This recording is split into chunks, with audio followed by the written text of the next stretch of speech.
على أشرف الأنبياء والمرسلين أفضل صلوات الله وسلامه وبركاته عليه. أما بعد، السلام عليكم ورحمة الله وبركاته. tubaza Allah tabaraka wa taala kyatuwadde obuwangazi. Olutula luno tunafuna hadisi bbiri tufunemu byokuyiga inshallah. Bwetumala okwebaza Allah nebaza abatesitesi ba program abategekedde omusomo guno okutuliisa, tusaba Allah aliisa abatuliisiza, anywesa abatunyweseza, ezo bali nakatuuka nsoose kulya nga sinnakola, ate nga nze sikkiriziganya kulya nga tonnakola. Sooka okole olyoka okole ki? Olye. Naye nze ntuukidde mu kijjulo nzuka ne bangabula. Allahumma at'im man at'amana wasqi man saqana. Oluvannyuma nebaza abavubuka bano abato otuwa obudde, kubanga ffe tubeetaaga. Eyo wiikendi waliyo emipiira egy'abazungu, nabo bennyini wano basambamu egyabwe ku kyalo. Omuvubuka omuto okuwa obudde, ate nga wakati w'emyaka 15 kumpi myaka nga 30 awo wewateekeddwa okuba ennyo eddalasa, kubanga wabawo effujjo lingi, wabawo ensobi nnyingi, myaka gya ffujjo gya kukola mazambi. Alaba ensi yonna giyina mu ngalo zemmeka, ki ekimulema? Bweba ŋŋuumi nja kutokosa eŋŋuumi wano, tuli ffenna eŋŋuumi nja gikola ki? Yeni wabanga alina ku kasente olwo gujja bagira, ki ekimulema ati? Kati abatijja emyaka mikulu nnyo otegekera amadalasa, kubanga mudalusi muno eddalasa byebinira irimu ebakubaakubako, buno ne buvaamu buno naddayo mpolampola bwati. Ekitali ekyo bubeera bwe buti, naye nga eduniya gyakubako ekyefuba tekuliko kasobolako wadde na agigikubako bajja kukyabya. Gikubako ekifuba bajja kikola ki? Kukyabya. Bagikubako dde ekifuba ne baginyuka. Akati tulina hadithi bbiri, hadisi za bulijjo naye mulimu ahkam, mateeka mitandyagadde tube nga tugagabana ffenna ngaffe bagezaako okunoonya mirimu. عن أبي سعيد الخدري رضي الله عنه قال قال رسول الله صلى الله عليه وسلم لقنوا موتاكم لا إله إلا الله. من حديث إنه يبقى الصحابة يتبع أبي سعيد الخدري سعد بن مالك بن سنان الخدري من مدينة رضي الله عنه. Nabi atuyigiriza sallallahu alayhi wa sallam okwatuza abafu baffe, mautaakum yani almuhtadirin, abasemberedde okufa. Bw'omulabamu obuufu fuba okulaba nti omuyambako okwatula la ilaha. Ekigambo talqin okulakkana kitegeeza kwatuuza. Olina okukakasa nti gwe ŋŋamba la ilaha illa Allah asobola okuddamu. Bw'oba tasobola kuddamu teba talakayini. Talakayini kitegeeza kwatuuza.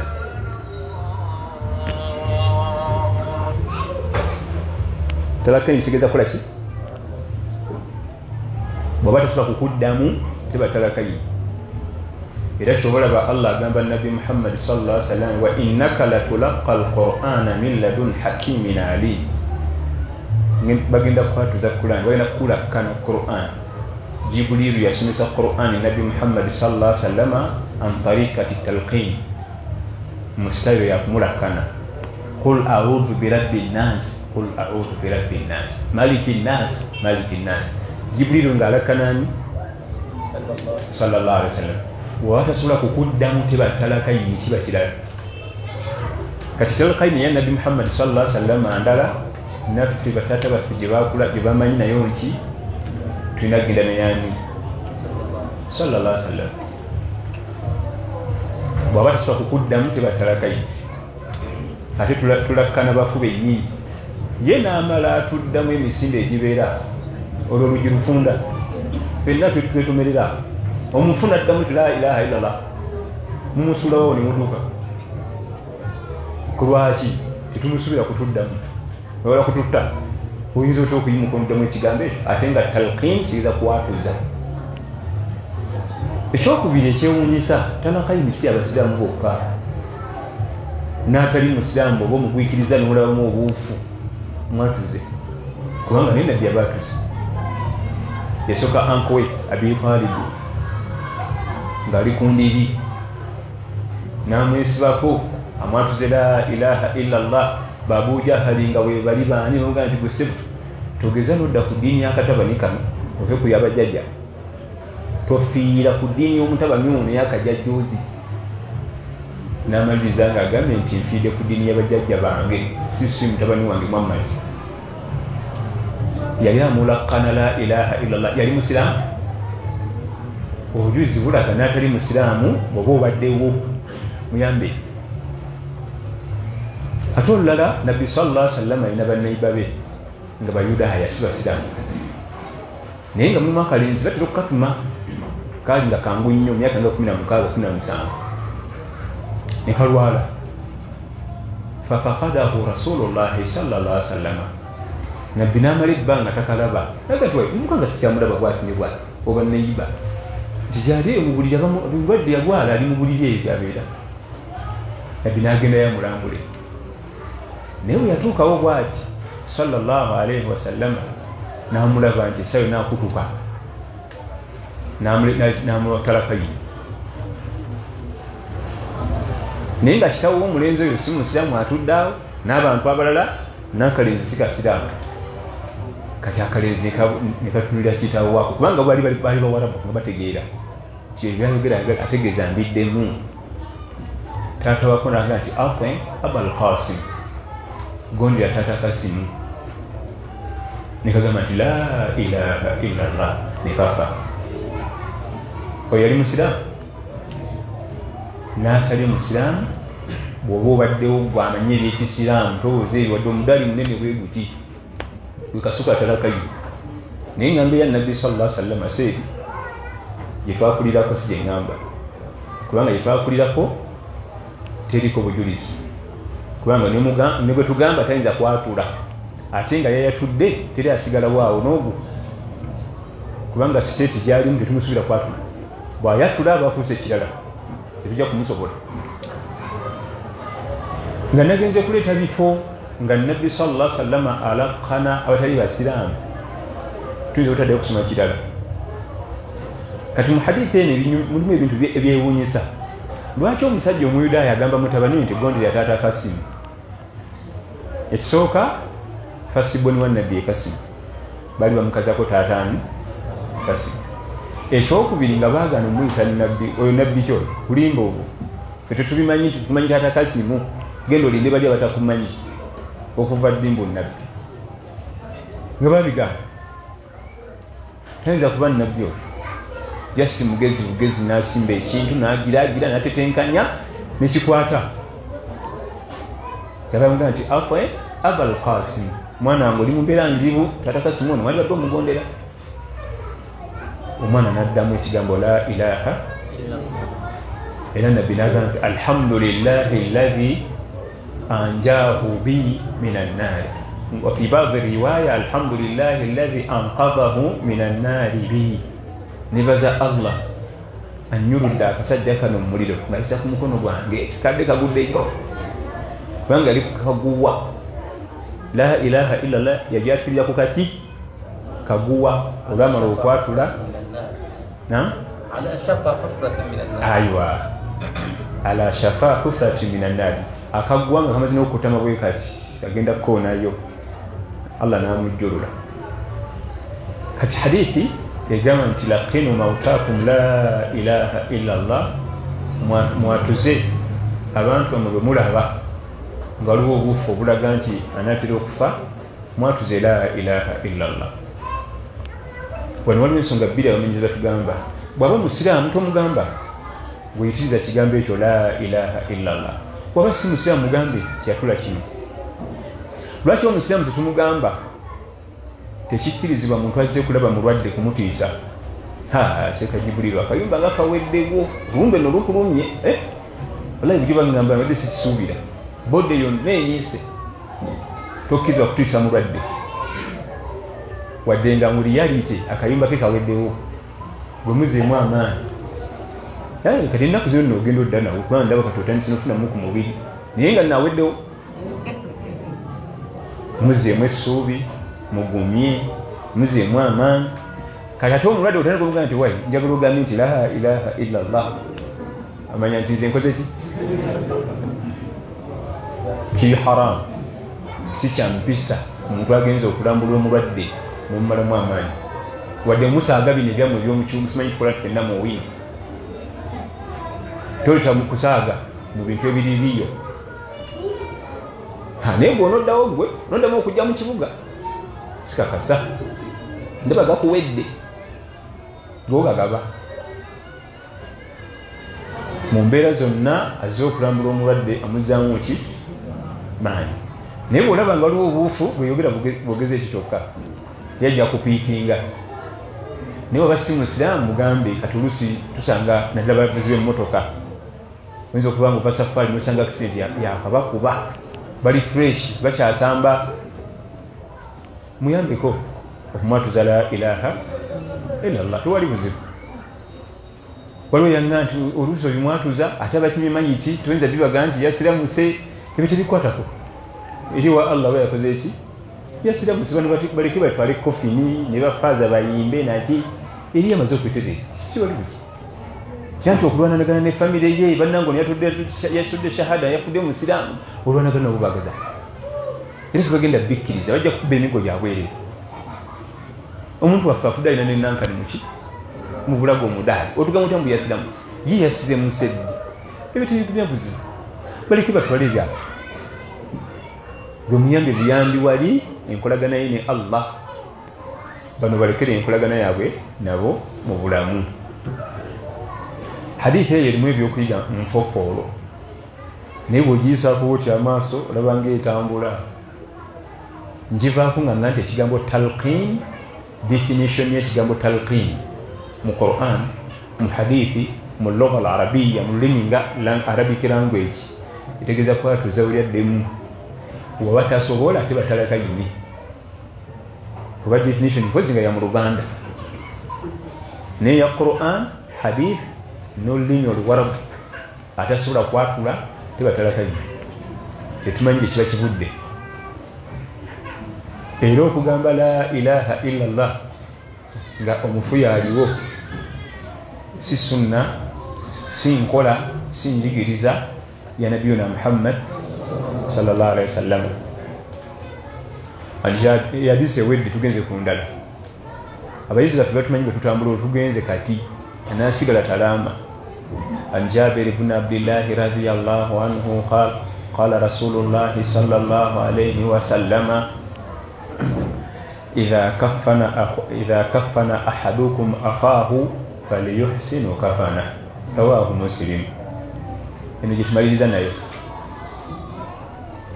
جابر بن عبد الله رضي الله عنه مسلم سوا يلين مسلم سوا أمة يلين الأنصار من مدينة bawegendeza nga twogera ku basahaba tugamba nti yali mulwanyi oyo yali wayirimu kubanga bagamba bana departments mulimu bannamagye mulimu abayirimu kati bagamba Khalid ibn al-Walid omanya kiki kirimaanyi waliwo simu gye banteredde wano netempa mirembe nakatono bwesoma zikaali bwe yaziina bwesoma zikaali bwe yaziina naye ate eyo kaleeko balina okuterawo ya music tokigwako tubeera mudasa neteeka essimu ngaekuba music atagambika naye mirimu azikaali alhamdulillah kakati badde mbalaga nti basahaba babangamu emiteeko waliwo bakirimaanyi nga balwanyi namige ne baba bayirimu era bwe tuba tusoma tugamba nti oyo wali wayirimu oyo yali mu lwanyi oyo yali wayirimu oyo yali mu lwanyi kyokka ekyewunyisa n'abaali abalwanyi n'erimu bagirina era batusomesa Umar ibn Khattab tatusomesa naye jeno sirikale hayo ranking nno si wakusaaga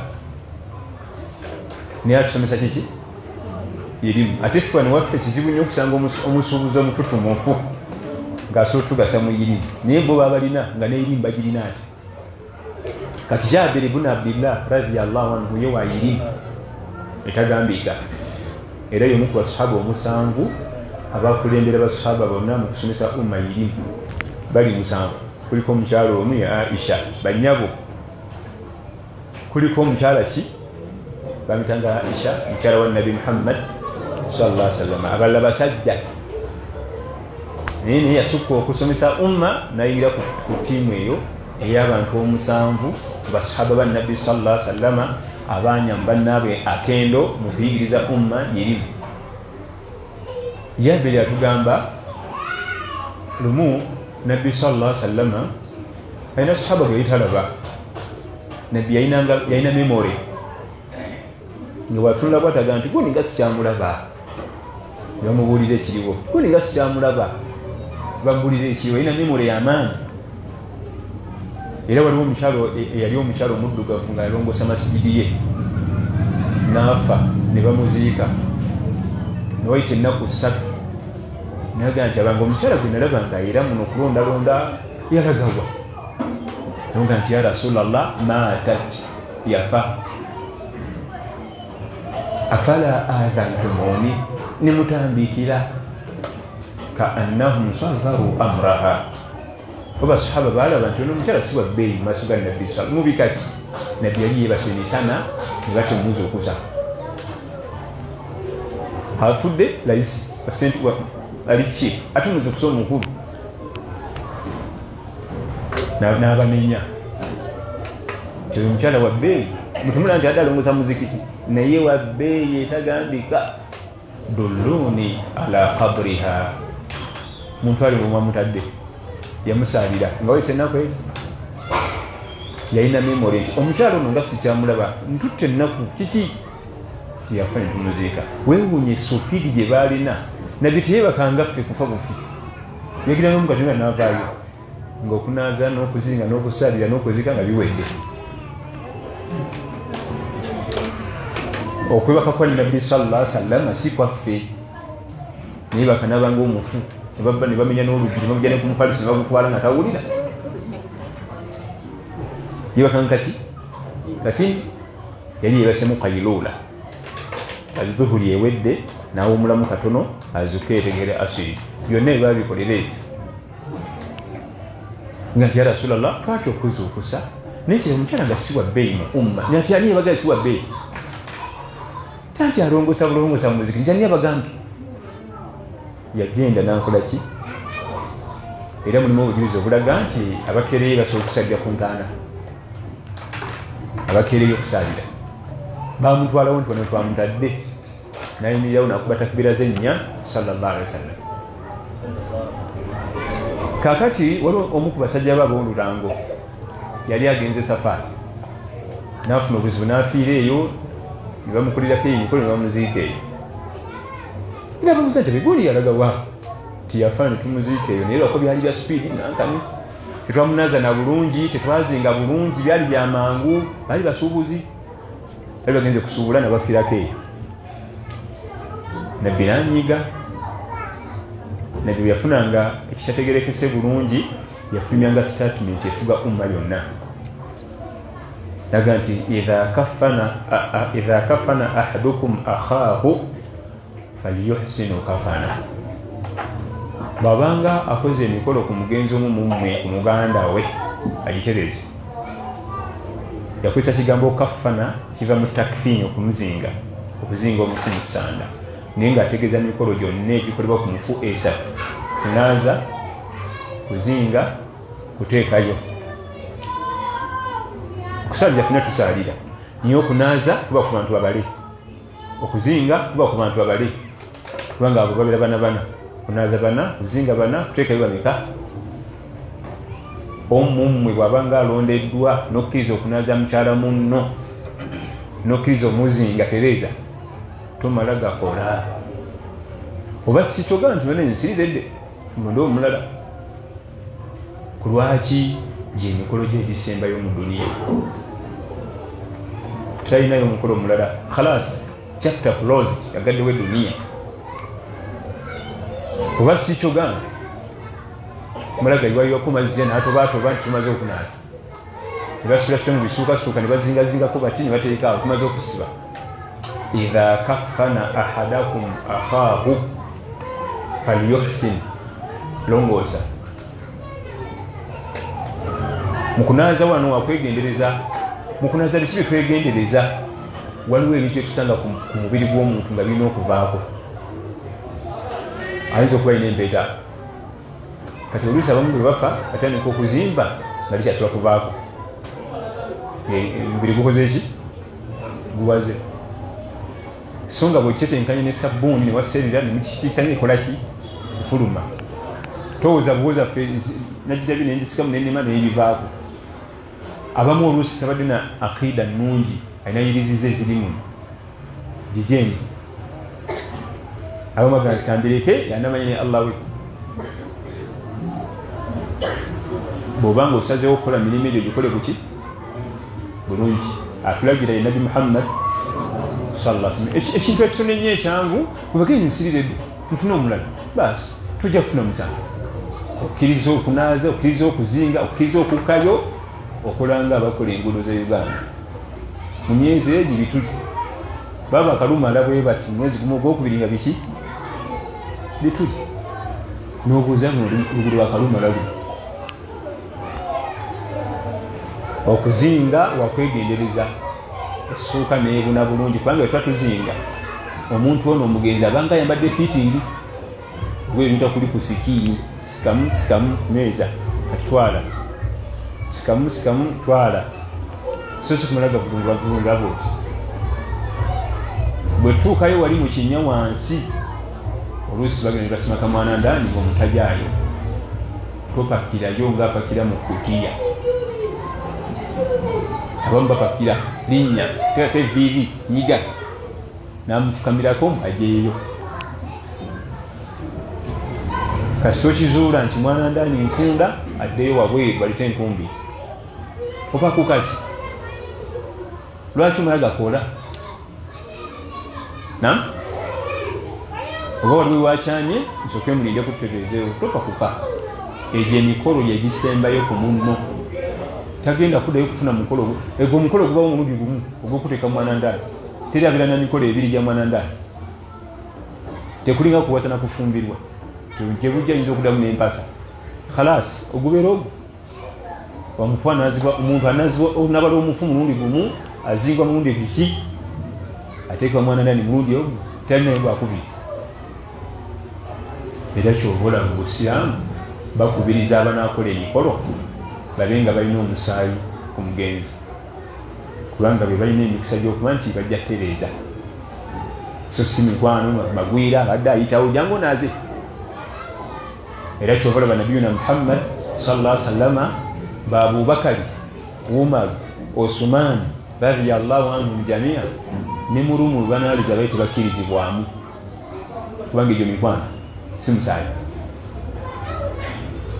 Abubakari, Umar, Uthman oba senior mu umma bali batudde eri. Ali yekka ku ba senior officers, Ali yekka yali murumu enaaza yekka kubanga ye muganda we bataata baabwe baaki. Naye nga Abubakari osobola omujje wali Nabbi sallallahu alaihi wasallam ng'oba kuyitana omumbejja abadde eki. Abubakari gwe mu magezi go olaba nti yandibadde abula waawo Umaru naye bo bali babitegeera, tebategaana kutegana, bo bajja nga bafuna butere nga batuula eri kiki anti ba ali bakyanaaza wetulinda. Abubakari nayogere abaanaaza baali bana sallallahu alaihi wasallam, era be bazinga era be bakkayo era bamusaayigwe nyumba ye si mikwano. Ali ibn Abi Talib radiyallahu anhu, Al-Abbas ibn Abdul Muttalib radiyallahu anhu n'abaana ba Abbas babiri babayita Nabbi muganda waabwe Fudalu ne Qutham ibn al-Abbas. fudalu kiva mu fadlu ne qutham kiva mu kyo kiva kyo qutham fudalu buna al-Abbas ne qutham buna al-Abbas abo kubanga musayi gwani Abbas tatawe muto ali mwana wa tatawe muto n'abaana ba Abbas naye nga ali ekkayi yanaaza Abbas nga afukirira Fudalu ne Qutham nga bayambako okukyusa bode Usama bun Zaidi Jeno yali muweereza wa Nabbi sallallahu alaihi wasallam nga gatekeeper kubanga abantu abamu mu Madina baatabuka nga Nabbi afudde sallallahu alaihi wasallam. Ali ibn Abi Talib nalagira Usama bere ku mulyango okendeza ku ng'omanyi omuntu oluusi atabuka nga afiiriddwa waliwo abajjanga mugulewo male kulaba ku mukama wange njagala okulaba Nabbi mugulewo nga Usama bali bamutya ali musajja wa siwa kusaba gwendayo tuleeri abamu ng'agamba nti ani ali ku luggi nti Usama taa simwetambaalo sijja kumusobola. Waliwo omusajja yava mu kyalo oli agafunye leeki bwe yajja n'alaba Usama gwe ssebo njala genda kulaba mukwano gwa Nabbi wange tewuterekkirizibwa kuyingira wano nasitudde ali nkimanyi ompulira naye nkulayira Allah bw'otaggulawo kajjika ono Usama ngenda kumukuba muteeka eri n'akajji nkakuuleyo nzige njala kulaba mukwano gwange ali n'akimanya nti oyo kajja bangu ajja kubikola byayogera ajja kumukuba kubanga yali mulwanyi okusinga Usama n'akajja akamenyi ajje nako munda n'agamba Usama oyo muggulire bamugulira n'ayingira ate obayinga yakaba maziga yenna amanyi gamuggwamu gonna n'ayimirira awo dakika nga 5 naye tiraba mu kunaaza ali namugamba nti olabye mukwano gw'omulabi kati ddayo ebweru yadde awo toose nga tavaamu wadde eddoboozi eyajjayo ekyanga naye batugamba nti Ali bwe yawulira eddoboozi ly'omwami oyo ng'amumanyi tasiba zikweya byayogera bw'olwawo agenda kubikola ate olita akavuyo ajja kuba Usama ate Usama nita ajja kukkiriza okubaani mukama wange yangambye nkuume wano ate ogamba olwoleetwa ate olutalo lunene aga nti oyo ye nkole ki muggulira yingire tusobole okuuma emirembe mu katundu ebamuggulisa n'ayingirayo duuna ayusharikakum fil ghasl teyeetaba mu kunaaza abadan talina musaayi ku mugenzi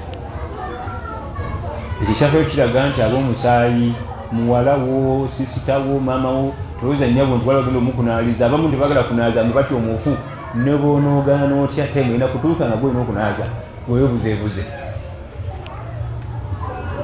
weefule nnyo webbeeyi nyabo ate mwana omuwala yasoma university olungereza alufuuweeta afuuweeta oluki ne kunyonya agirinnye mbuyita naaza bafu oyagala toyagala ojja kunaaza ojja kuzinga lwakuba bba abakyala tebakkayo mu kinnya muntu munaddiini balina obbiyiga tomutya agenda kukola ye bannange ani yagamba abantu ng'omufu kati nga bwe tuli wano mbonadde ngolwano ffenna asobola okututta kubanga abantu bonna tebasuubira era manyi ti nebyeyimuka awo tuyinza okutuuka kubano paka mu tawuni n'abatasobola batuukayo neweebuuza amaanyi gyagadde naye nga ekisooka tekibangawo nti lumu baali bataddawo mayiti nekola ki tekibangawo bukyensi ebaawo ku lwaki almautu taati marra okufa kujja omulundi kiki abadan teri afa ebiri toyinza kulaba kumala kul mauti n'okomawo eno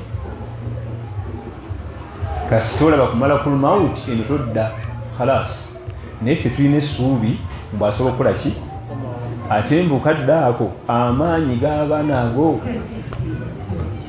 bakwata obukwasi bwati byenda babisiseemu byonna tekibangawo tubyeteekamu ne tubikkiririzaamu ne bitutabulattabula kibi ekimu ku bintu eby'omutawaana kwe kweteekamu enzikiriza oyinza n'okufa n'oggwawo okuba ku kiwetaddemu gamaliriza okubalaga akabenje k'okweteekamu ekintu nebigakaawo baddamu okukwata bamaseeka waliwo bakuba amasasi awo nga bakwata basiraamu mba nzirayo waka maze sulakuleisha ninengera abasirikale 3 bakutte emundu bayimiridde kyokka bwe bayimiridde olina okuyita nenga nti natuuka eka kweri naye nga bantunulire bwe bati tebanzijako maaso bwe nabalaba nenyimirira okuvaako 2 netandika okutambula nga bajja gyendi nenga nziruke sijja kubasobola kudduka nkole ki nenfuna ekirowoozo nkube essimu eka njize mu nsawo banawulira ebinaabeera awo ngenda okumala okuba essimu ng'emisinde gyebaddukako okujja eno gyendi misufu nenga bisimillah abantu abasajja ne bagenda bampitako emisinde owedda babala kukwata wa booda ali mabega wange nze simanyi kubanga ebiseera ebyo baite bakiza booda zitambula kiro yali addiza munne balansi nga wedda gwe babala naye nze nabyeteekamu nembirowoozesa nti bituufu natya nentuuka ewaka nga sobola kulinnya madaala genda mundu nentulaawo nga nsowa kirezi ngekanzu etobye entuuyo naye nga byonna nze mbitadde mu bwongo nembiteekawo nembikirizisa nga tewali neeki tebandinako nensooka mpulira dakika 10 kati simu yange neevuga nenjikwata jati naŋŋamba otukubidde toyogera nemugamba ati wali buzibu kumbe nalese njikubye byobedda kweri nga simanyi onkubidde esimu ati toyogera nyoza yeekubye naye tiwali buzibu oliridda bwanzija nalya emmere y'abantu nga 7 nambuuza nti kino sikirabangako obadde ki nga tewali ebyo byali kunze naye nga mu byonna tewaliwo neeki kituufu nze nabikola ki nembyeteekamu nembisaawo nembikakasa kati nebigenda binkuba enkikwe nempitamu nga mpulira nziwa kirezi naye byonna nenkakasa nti twewagira bwerere Allah atusobola ezo zali sekendi singa 3 nali mpeddewo nzenna kati naye nga nzibakula dakiika 5 mu sekendi 10 nga ameka ebyo byonna byenjibagambira byali awo enkiku yali amaze okumpitamu nemmanya nakumanya nti ebibaddeewo naye nensigalamu mubiri nenkosa paka kiro nenkya saakola enkya saagenda ku mulimu oba ndi kawadi simanyi kawadi ye Japan mu Lwarabu mutiitiizi nenga nti Allah waffe yatukola atusobola amalala gabwereere yankonda katono kwa kati nali nzigweddewo nga tuzewoli nakibaddewo kati sekendi saa ziringa 28 kwasa nali nfudde nga tebankutte nako tebangaye nti govaawa balina ku byabwe birala neŋŋamba olwo babakuba ku nze Allah omulabi kati bakitalofe kyokka nze ayogera ebyo nsamba ku mupiira nziruka ndi fiiti waapi byonna tekulina makulu ebyo bagiyita nkikwe waliwo okutya waliwo n'enkikwe enkikwe tolina kyosigaza wadde wuzu ye wuzu oba okyazimanyi nozimanyi wabarakallahu fikum wajazakumullahu khairan yesobodde okwejjukanya leero ono nasoma naye primary tulule naye mu daawa Sheikh Haruna Jafar era nga kuba nedda nga tujje nomulaba sekaziizi oli tasoma naye sekaziizi twekusala abo ba obi bantu alaikum assalam ate otusingana mu biraali ekaki era naye wiino kibuji omuka wali mbawana ربنا آتنا في الدنيا حسنة وفي الآخرة حسنة وقنا عذاب النار اللهم آت نفوسنا تقواها وزكها أنت خير من زكاها أنت وليها ومولاها وصل اللهم على سيدنا محمد صلى الله عليه وسلم والسلام عليكم